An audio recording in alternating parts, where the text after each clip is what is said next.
দিন আসছে। তারপর আমি কি বুঝতে এই দেখেছো? হ্যাঁ তোমাকে বলতেছি।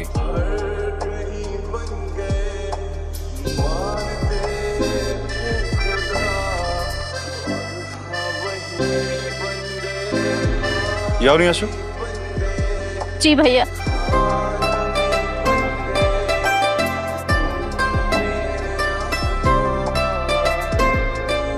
কি নাম তোমার? মৌ। তোমাকে জিজ্ঞেস করছে সরি ভাইয়া। কি নাম? মৌ। সুন্দর। ভয় পাইছো?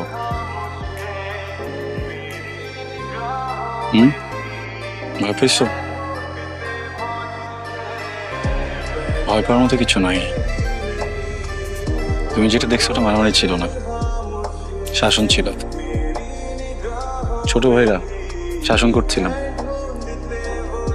দেখো বউ, কিছু কিছু পরিবারে বখাটে ছেলেরা থাকে, বাবা মারা শাসন করে, এই বখাটে সন্তানদের ঠিক করে সঠিক পথে আনে, তাই না বলো? ইউনিভার্সিটিতেও এরকম অনেক বখাটে ছেলেরা আছে। এখন বাবা মারা তো অনেক ব্যস্ত, তাই না? এত কাজ ফেলে বাবা মারা কি পারবে ইউনিভার্সিটি এসে ওদেরকে ঠিক করতে, শাসন করতে?